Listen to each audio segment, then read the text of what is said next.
لپاره سنبال شوي وایي ته پته نی چې په خاوند باندې د مرګ فیصله شوې ده او ناوي جنای پاتې شي دا ژوند خو هسې هم روان دی او قرآن هم د هغې ذکر کوي چې دا لعبون و لهون هسې لوبې دي او عبثې دي او په دې ژوند کې الله په موږ باندې دوه ذمه دارۍ ایښودي دي یو ذمه داري هغه د کار کسب ده چې رزق زه در کوم خو کار کسب به ته کې او ته به اسباب استعمالې او دویمه ذمه داري د الله او د پیغمبر پاک صلی الله علیه وسلم د تابعدارۍ ده چې د الله او د پیغمبر پاک تابعداري به کوي دا دوه ذمه دارۍ په موږ باندې ایښودي دي کومو خلکو چې یوه ذمه داري اخیستې ده او بله یې پرېښودې ده نو که هغه د دنیا ذمه داري اخیستې ده د دین یې پرېښودې ده او که د دین ذمه داري اخیستې او د دنیا یې پرېښوده نو په هغې دواړو باندې الله قرآن کریم کې رد کوي چا چې یوازې دینداری اخیستې وه او یو ګوټ کې ناست و د دنیا کار کسب یې نه کو نو په هغې هم الله رد کوي او الله فرمایي ورهبانیة ابتدعوها ما كتبنا علیهم دی رهبانیت د ځان نه جوړ کړی و رهبانیت دا چې یو غار کې کښېنې یو سفر کې کښېنې زه چې لا شوی یم او د دنیا کار نه کوم بس یو طرف ته ناست یم ځان نه پیر جوړ کې ځان نه ملنګ جوړ کې او غاړې ته د اورونه اچولي او د دنیا نه ګټم د دنیا کار نه کوم دې ته وایي رهبانیت ترک دنیا نو الله وایي ورهبانیة ابتدعوها ما كتبنا علیهم دوی د دنیا کارونه پرېښودي وو رهبانیت د ځان نه جوړ کړی و ما خو په دی باندې دا نو مقرر کړی فما راوا حق رعایتها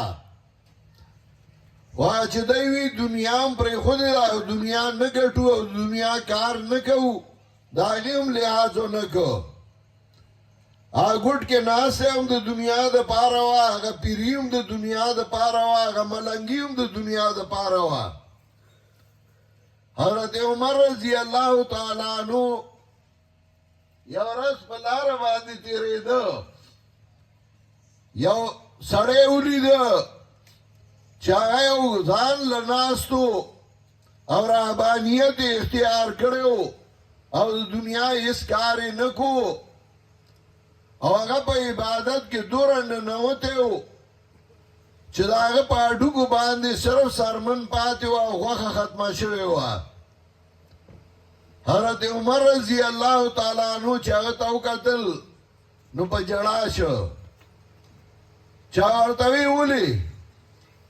نو هغه ورته وی عاملة ناصبة تصلى نارا حامیه دا آیت ورته وی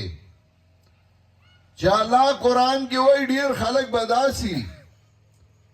عاملة ناصبة چې عمل یې کړی او ستړی شوی په هغه عمل تصلى نارا حامیه خو هغه ګرم اور ته به دننه کړی شي ځکه عمل یې کړی خو هغه عمل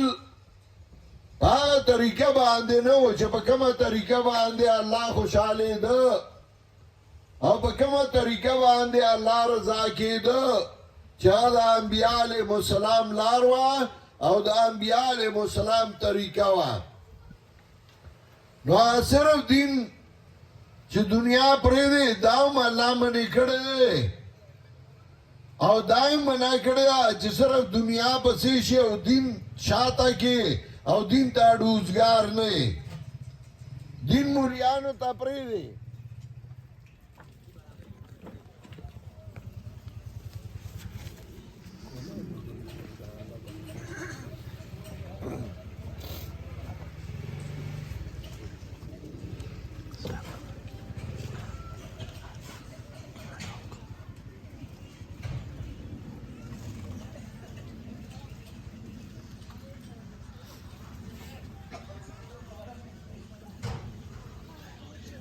وداوم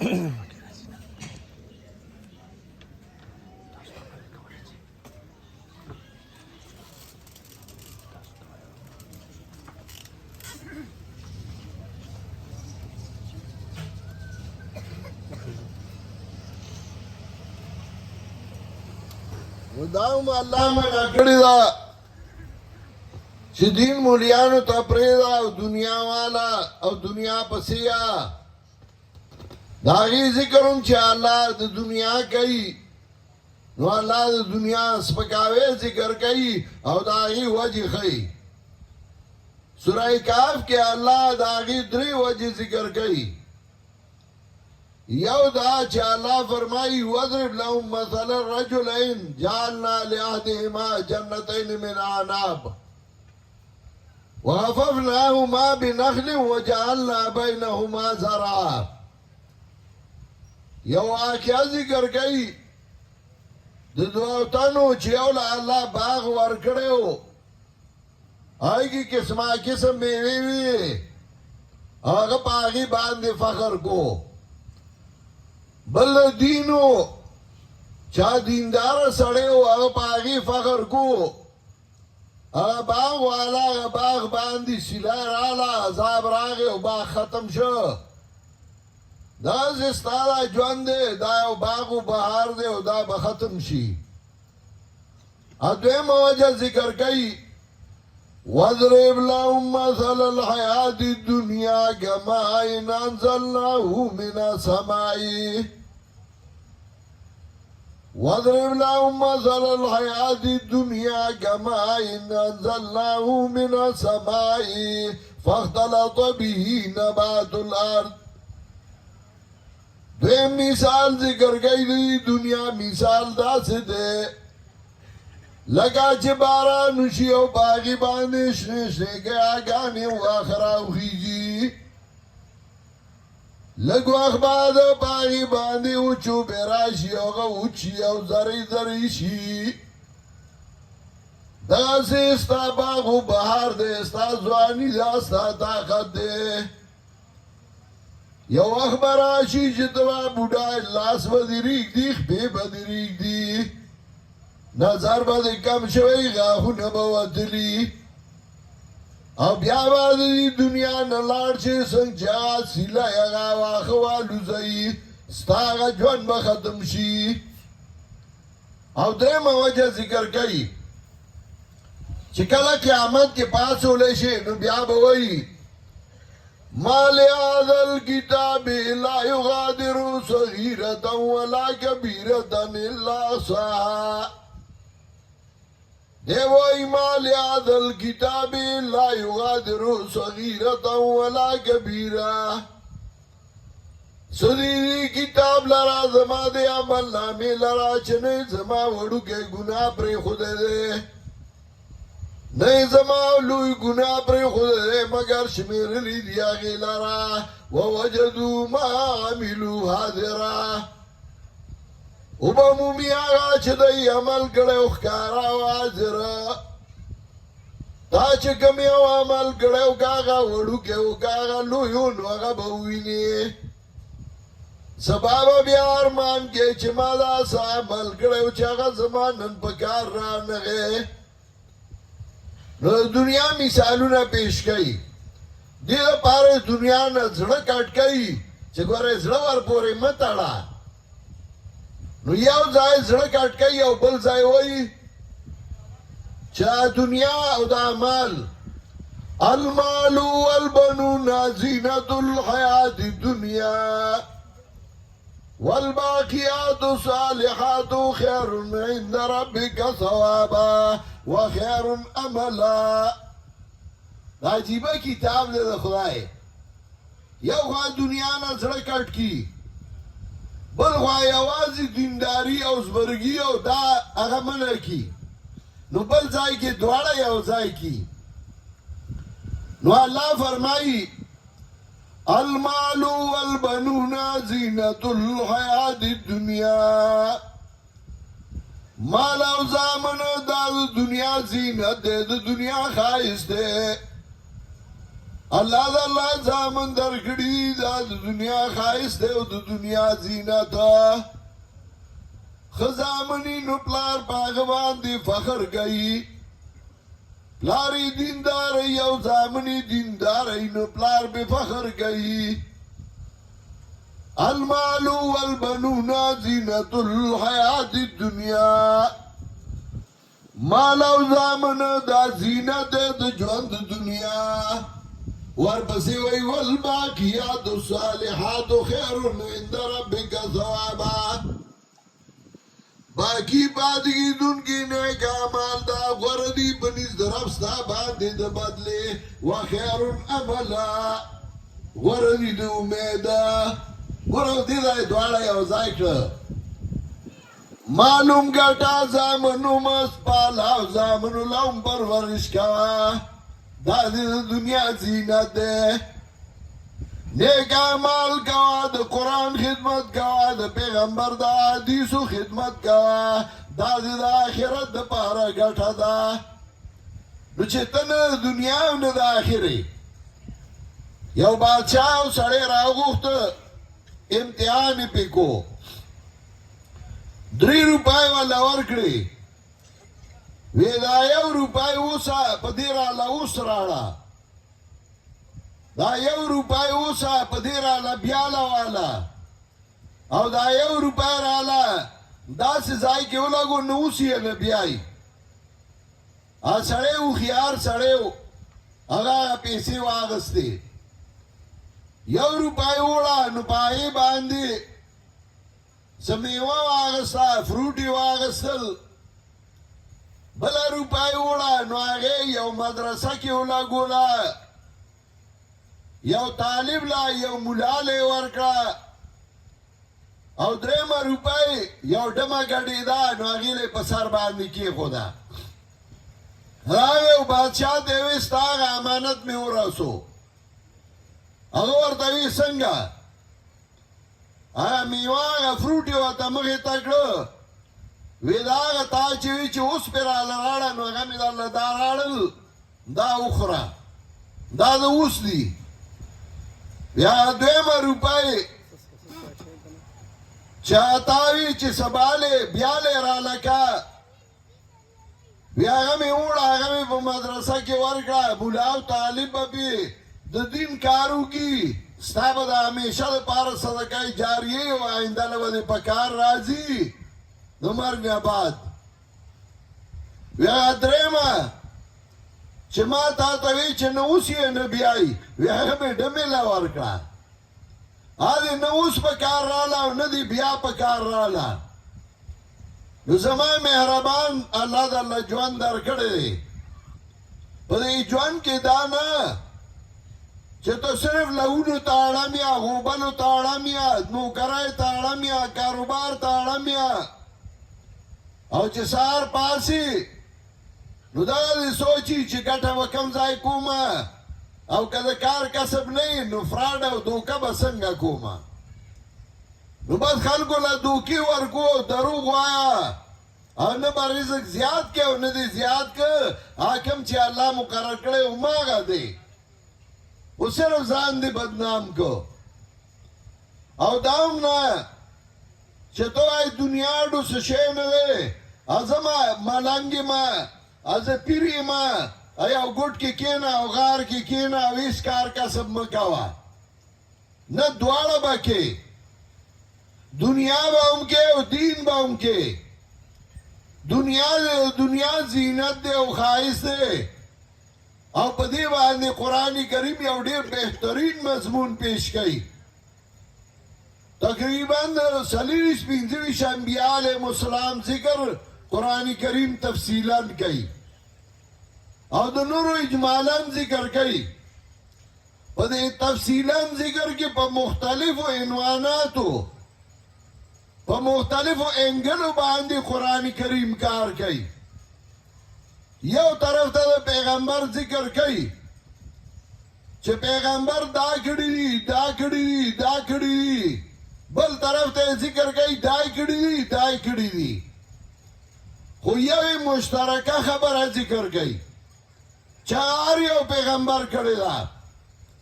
هغه دا چې د الله سره مخلوق تړه او مخلوق تا د هغه اله او د هغه حاجت روا وښیه چې ستاسو اله او ستاسو حاجت روا څوک دی. نو یو طرف ته د انبیاء علیهم السلام ذکر کوي چې وګوره تکلیفونه مصیبتونه هغه برداشت کړي. د حضرت ایوب علیہ السلام ذکر سورۃ الانبیاء کې کوي. الله فرمایي وَأَيُّوبَ إِذْ نَادَى رَبَّهُ أَنِّي مَسَّنِيَ الضُّرُّ وَأَنْتَ أَرْحَمُ الراحمین. یاد کا ایوب علیہ السلام کله چې فریاد وکړ الله ته انی مسنی الضر وانت ارحم الراحمین. الله ما ته تکلیف را ورسېده او ته ډېر رحم کوونکی د رحم کوونکو نه. 18 کاله بیمار دی او تنګ شوی تکلیف دی ورته. الله په ما رحم وکړه. الله وی فاستجبنا له فكشفنا ما به من ضر. ما فورن دا دعا منظور کړه او دا غنه می هغه تکلیف لرګه چې هغه ته رسېدلی و. وګوره ایوب علیہ السلام پیغمبر دی ځان نه مرض نشي لرې کولی ځان نه تکلیف نشي لرې کولی. چاته جړا کوي؟ الله ته او الله ته فریاد کوي او منګه چاته جاړو؟ زمونږ ناپوهه مسلمانان چې بیماری او مرض پر راشي وایي فلانې بابا د طبي ذمہ دار دی، فلانې بابا د زیړی ذمہ دار دی او فلانې د مندانی ذمہ دار دی. و ایوب علیہ السلام ذمہ دار نو د ځان نه مرض نشل لرې کولی. یونس علیہ السلام پیغمبر دی او ګوره هغه کشتای ته ختلی، کشتای ډوبیږي، مانډګی وایي یو کس دی کمه و یا به ټول ډوبیږو یا به یو. حضرت اس کې واچو هغه په حضرت یونس راوخوته. حضرت یونس دریاب ته وغورځو او مئی تیر کو او میان غټ غټ میانی په دریاب کې هر څومره میانی. یو صحابي وایي منګه 300 کسانو او منګه جهاد کو. یو ځای کې منګه اوږي شو ځکه موږ څنګه کجوري وي نو موږ په کجوره باندې گزاره کوله. خو بیا هغه یو کجوره هم ختمه شوه. ملګری ته تپوس کوي په یو کجوره گزاره کېده چې شپه ورځ؟ هغه ورته وایي فقط نه حین فقط نه. موږ ته د کجوري قدر هله معلوم شو چې کله بیا هغه نه وه نو موږ ته د هغې احساس وشو. نو موږ د دریاب غاړې لرالو یو مې اوبو غورځولی و. موږ 300 کسانو 18 ورځې هغه مې وخوړه. دومره مې و. پښتانه وایي چې د من نه زیات شي نو بیا مې ارام شي. دا څه مسالې موږ د ځان نه هم معمولي خلک کوي، ارامېږي نه. او چې کله تلل واپس وی نښه به څه وړو نو د هغه سترګې هغه کړونکې 15 کسه کېناستل او هغه پکې ځای شو او 2 پختای ودرولې او یو تن په اوښ سور شو او لاس یې اوچت کو د لاندې تیر شو. هغه سر ته ونه رسېد، دوره دوره یې خو پختای وي. نو غټ غټ میانی مې راغلی یونس علیہ السلام یې تیر کو. د مئی په ګېډه کې پروت دی، پیغمبر دی، د هغه نیکان پیغمبران تیر شوي دي. هغه دا نه وایي چې آدم علیہ السلام را مدد شي، دا نه وایي چې نوح علیہ السلام را په نیکۍ راورسي، دا نه وایي چې شیس علیہ السلام په نیکۍ راورسي. هغه څه وایي وَظَنُّونِ إِذْ ذَهَبَ مُغَاضِبًا فَظَنَّ أَن لَّن نَّقْدِرَ عَلَيْهِ. یاد کا هغه مئی والا یونس علیہ السلام کله چې لاړه غوسه کوونکی په خپل قوم. شفا القاضي ذکر کوي معاذبا لربي چې د الله دپاره غوسه وغه قوم ته چې د ایمان ولې نه راړي فنادا فی الظلمات الله اله الا انت سبحانك انی كنت من الظالمین فریاد یو کا باغات یرو درد یرو کی اللہ الہ الا انت سبحانک دعا کی دری شرط دی اگر دری والا یونس علیہ السلام پورا کئی یو دا چې چانه غواړي نو خپل حاجت د هغه سره وګڼه که ستا جغ په کار وي او ته ملا له ورشي چې استاد جغ راکړه اب وایي ته روغې که لیونې هلکه جغه جوړنډی خو به زمیندار څخه وي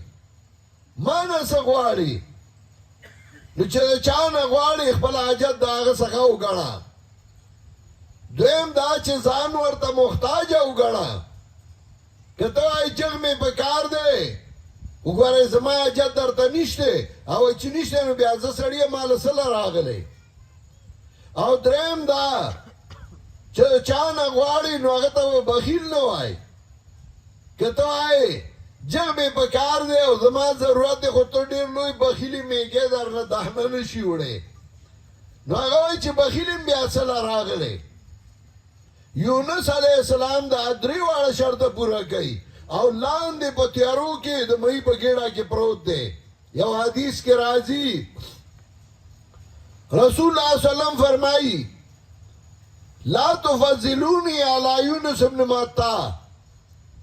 ما په یونس بن متى باندې مه غوره کوئ دا حدیث مطلب دی چې ما مه غوره کوئ محمد رسول الله خو امام الانبیاء دی په ټولو غوره دی نو دا حدیث مطلب بیا څه دی دا حدیث اصل مطلب دا دی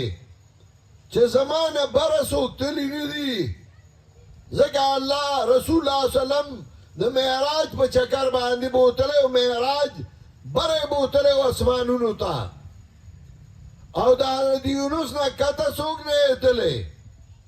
خدا نه چې زه الله ته نږدې وم او یونس ترې نه لرې دی زه منګه الله ته یو برابر یو د هغې حدیث مطلب دا دی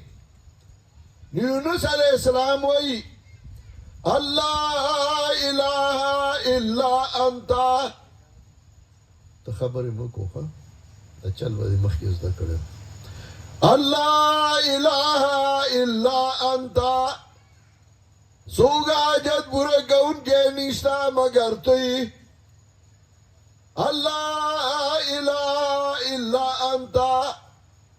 څوک حاجت سرکول والا نشته مګر ته ګوره ستا نه بغیر بل حاجت پوره کولو والا نشته امن څه وایو پیره بابا په نکاح را مدد شي الوی ځوانه د 1200 کالو بیړه یې رایستی او را مدد شي ځان نه دروغ جوړئ یونس علیہ السلام و استان بغیر بلا حاجت پورا کولو والا نشتا اللہ الہ الا انتا حاجت پورا کولو والا نشتا مگر تی دویم شرط سبحانک پاکی تو د بخلنا چاچ در نغوختی دی نو تاولا ورکڑی دی چاچ در دا جڑا فریاد کڑے نو تا دا جڑا فریاد منظور کڑی دی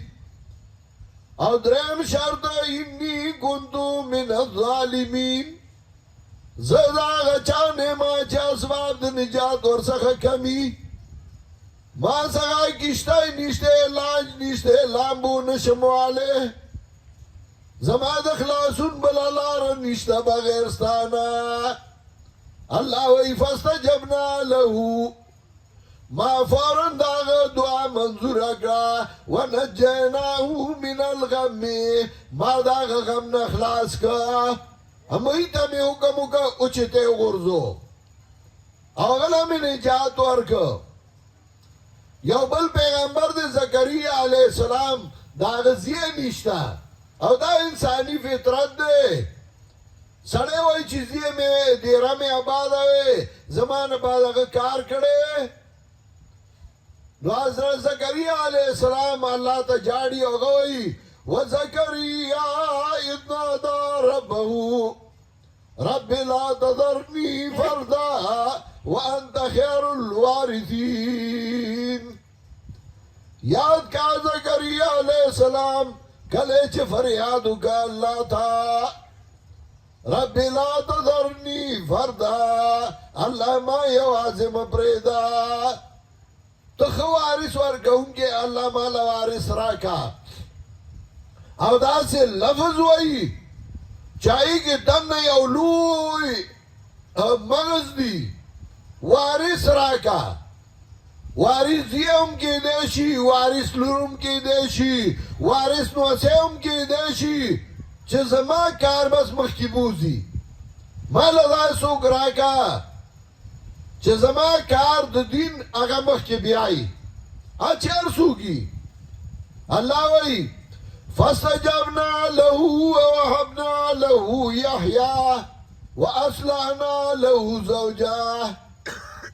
ما داغه دعا منظور کړه، بیبي مې والله د زوی صالحه وګرځوله. او بیا الله وایي انهم كانوا يسارعون في الخيرات ويدعوننا رغبا ورهبا وكانوا لنا خاشعين. ټول ما ته جړا فریاد کو غم او خوشاله کی، او ټول ما ته عاجزي کوونکي وو. یو خای د انبیاء تکلیفونه ذکر کړل، او بل خوا وګوره دا سلیمان علیہ السلام ذکر کوي او د یوسف علیہ السلام چې هغوی له ما بادشاهي ورکړي دي. سلیمان علیہ السلام له د شیشو محل ورکړی، سلیمان علیہ السلام له به داسې سورلي ورکړې ده چې نه تیل غواړي او نه موبلیل غواړي، نه ډریور غواړي.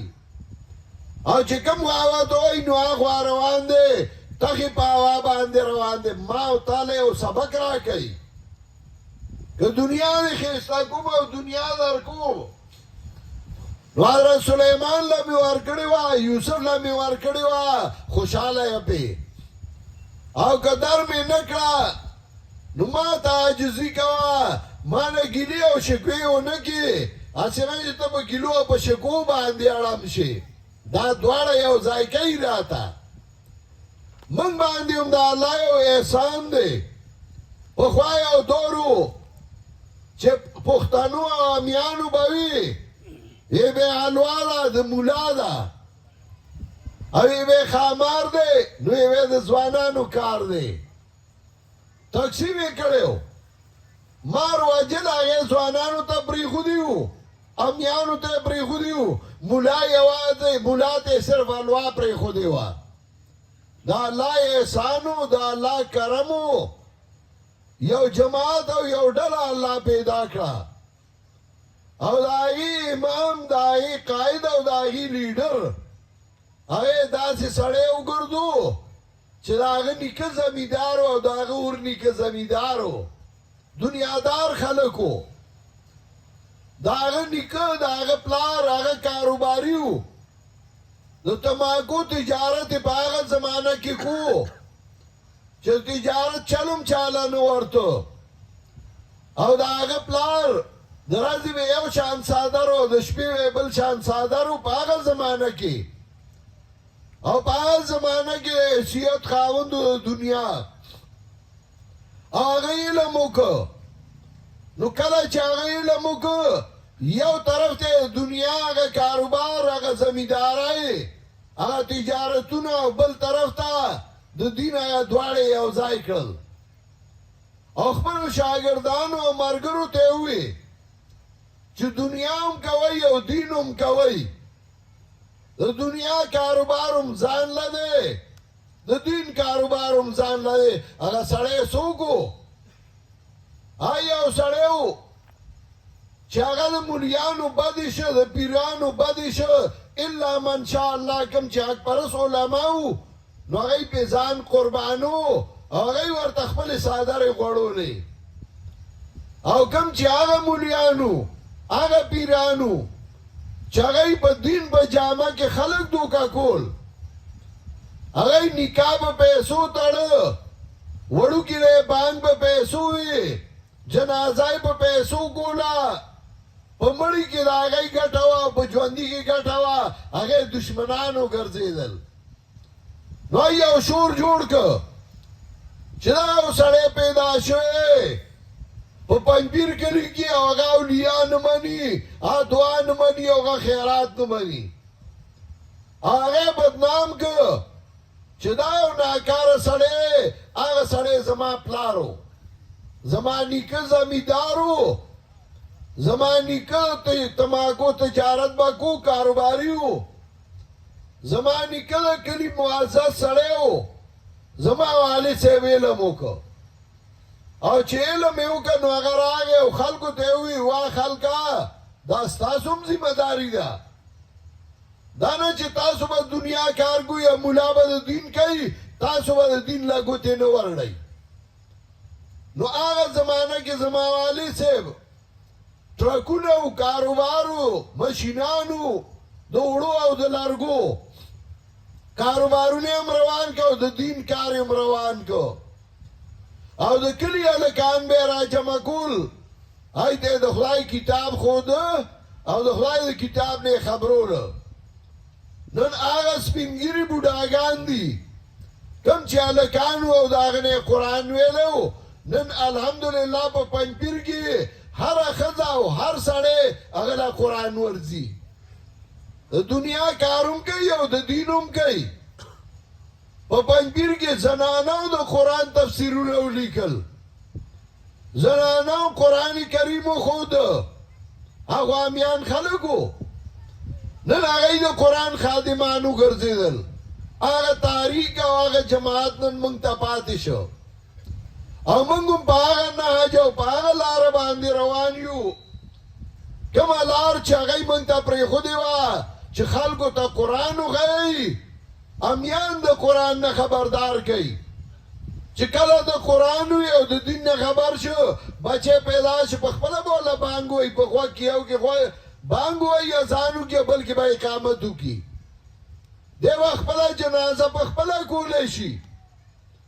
دی به خپل د دین کار په خپله کولی شي مولوي صاحب نه دی اوزګار دی به امامت په خپله کولی شي عالم دی تا ځان ته کینولی عجز دی وکړه ورسره تعاون موږ د هغې نه منې کوو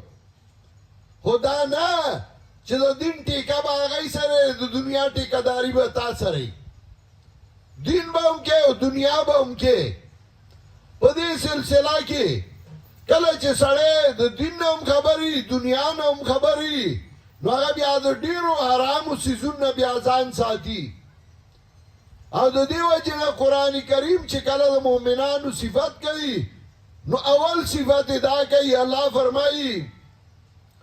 والذین لا يدعون مع الله إلها آخر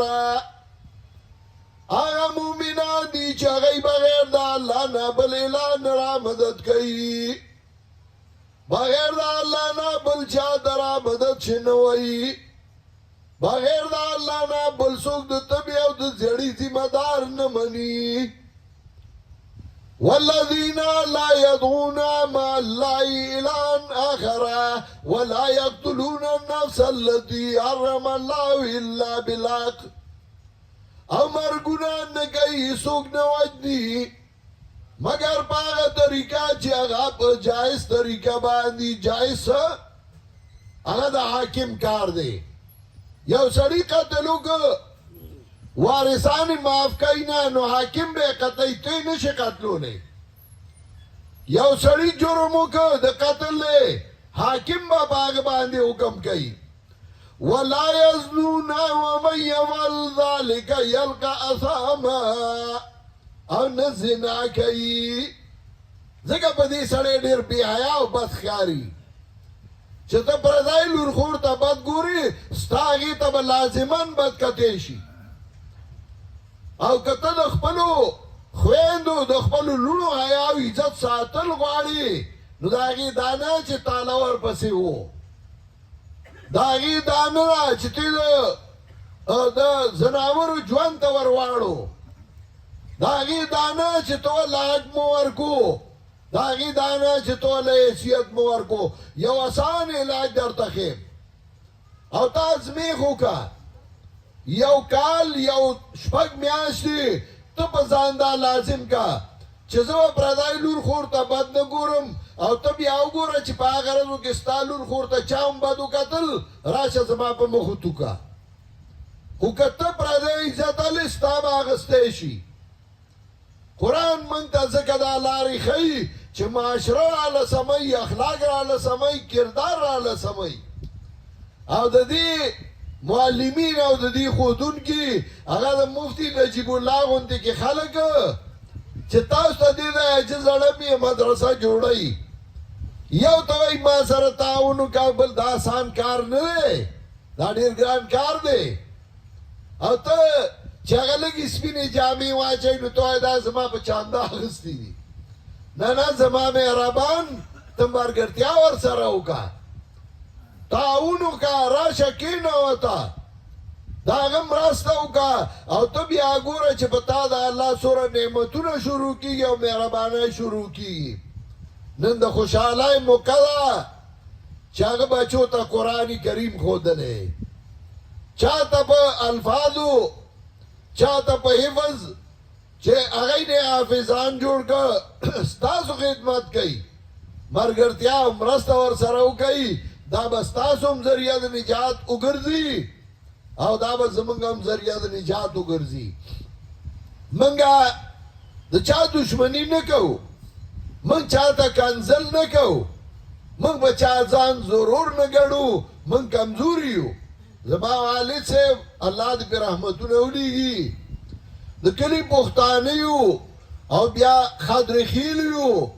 او خضرخیل زمونږ په کلي کې ډېر مشهور دی په دې چې دی بختیابلی په دغه نه دي دی په چې یو ځل خبره وکړي بیا یې سر ته رسوي نو سره د دې نه موږ ټول پښتانه یو که هغه د هر قوم سره تعلق ساتي ټول د آدم علیه السلام اولاد یو خو خویونه د هر چا بدلي خو یاد ساتئ زما والد صاحب یو خبره ما ته کړې وه هلکو ما سکول کې مې سبق وي یو سړی زما د پلار خلاف څه خبرې وکړې نو هلکواني یو سړی نه پوهېږي نو ما هغه وخت کې هلک وم او ناپوهه وم څه هوښیارتیا نه وه نو ما یې وزیرای چاړه واخیسته پټه مې ځان سره کېښوده امادې به ماسخوتن چې ځي یو څو چړې به یې وومه ته زما پلار پسې کنځل کړي او زړه کې مې دا فیصله وکړه لاره کې ولاړ یم چې اوس به هغه په دې تېرېږي هغه ورځ باندې هغه رانغی خدای زما هم عزت او پرده ساته د هغې هم ساته هلک وم هلک ناپوهه کمقلي د شپې مې خوب ولیده هغه خوب مې داسې ولیده چې زه ویارېدم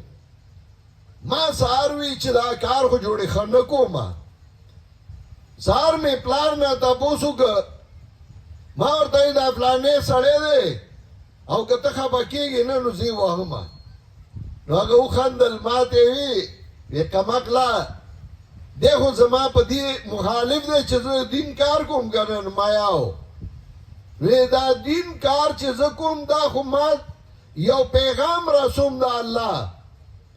نو زما څه کار دی چې زه جنګ کوم دی که زما خلاف کوي دا خو زما نه کوي دا الله کوي نو الله ته یې پرېږده په دین کې زه د چا نه انتقام بدل نه علمه د پولي پټي خبره بیا سپېړه ورکوم خو په دین کې د انتقام د چا نه علمه ما ښه نو بیا مې ورته کیسه وکړه ما خو داسې اراده کړې وه ووی بېوقوفه داسې ونه کې په دین کې خلک بدل نه علي الله ته پرېږدي او یقینا چې هغه سړی بیا ما ولیدلی و چې هغه د خلکو د خندا شوی و او ډېر په بد حال باندې بیا مړو او ډېر په سپکاوي باندې بیا مړو چا چې خلاف وکړه هغه له الله بیا سزا ورکوي الله ته یې پرېږده یو ځل حضرت سعد رضی الله تعالی عنہ یو ډېر بهترین صحابي و او په یو جنگ کې هغه 1000 غشي چلولی و او یو غش هم خطا نه وتلی دومره تیر انداز و اخیري کې یو غش و چې هغې په سر کې اوسپن نه وه او چې په هغې یو کافر په تندي وویشته نو پاگل اللہ کی خان کی راواوخت او پریوتا نبی علیہ السلام کتل او خندل ور پوری او صحابه تیوی دل غشی ور کئی او تیوی ویرمی ایو الغلام الازور فدیتو کبی ابی و امی لیکن جنگ میدان دے جہاد دے زمان مورا پلار دستانا قربان چی دار چا خلافی دار دور کی یو سڑے را پیدا شو دا خلاف پراپیگانڈی شروع کرے خلق کی دا اغنا بدلا کو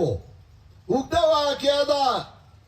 حضرت عمر یو کمیٹی مقرر کا یو جماعت ترالل مسجد بنی زریتا پائی کی تبوسو نوکل اگا سڑے پاسی دا ویدے جہاد نکای من سر جہاد لنزی اگا دا سی جہادو نکڑیو چی دا سی بسکو نکی لنبی غشی آگا چلولیو پا جہاد کے ادوی دے جہاد نکای زکا محترس کو اعتراض کئی جانا اگو رسم کئی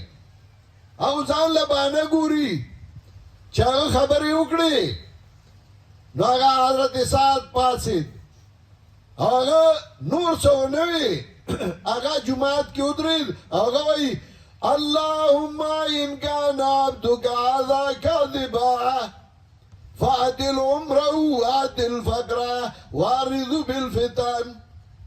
اللہ کستا دی باندہ دروغیلی پما باندی دل عمر زیاد ورکا اور طول عمر خوار ساتا اور مصیبتو نا پیراولا یو چه سڑے دیر بوداو می ادویم بیا خوارو می او درم پا آغا تکلیفون عمرائشی نو دا دیر گران جواندی بیا وی یا اللہ ما مڑکے یا اللہ ما مڑکے نو راوی وی ما آغا سڑے بیا لیدلے ہو چدا ریزی پا دی سترگو راسواندی شوی دور بودا شوی ہو او دلاری پا غاڑا بناستو چی چیناکای با تیری دینو پا غی بے چونڈای لاغو لی پا آخری عمر کے خدای و شرمو او خلقو تویوی اصابتنی دعوت سادن زدار دساد خیرو والے ما پدیم پوچ داغا خیری پا ما لگی دلی چاچر دین کار کو اپا اخلاص کو او تای خلافو کو یاد ساتستا آخری جون بڑی رتبائی مرگرتیاو کا داغا چاگا دا دین دا پارا کار کئی او داغا دشمنی او خلاف مکوا زدیر خوشحال ما چنن پا دی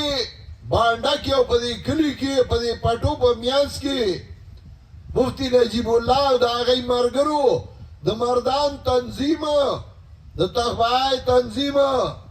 ای دا پروگرام کرده خیستا او تاسو منگی راغون کردیو زما دعا دا چه اللہ دے دی دنیا و آخرت دوارا خیستا کی او سورا مرگری چه دی زائی تراغلی دی یا لاری تراؤتیو اللہ دے ٹول عجر عظیم ورکی زمان چه کم مشران مرگری مولانا سلطان غنی عارف صاحب او نور مرگری چه سورا وفات شوی دی شہیدان شوی دی اللہ دے داغی قبرونا منور کی او اللہ دے داغی پا اولاد باندے خفل رحمتونا میربانہ راولی گی سورا بیمارانی اللہ دے داغی لشفائی کاملہ ورکی دو چاہ دشمنائی و طرف گنائی اللہ دے اگا پا دوستائی باندے بدلی کی او دے چاہ ساو آئی جو ضرورتو نئی اللہ دے پا قبل فضل و احسان باندے سر تورا سئی او اللہ دے زمان طول ناغا عمال سرگن کی چھ زمان رب پہ زمان رضا شی و آخر دعوانا ان الحمدللہ رب العالمین.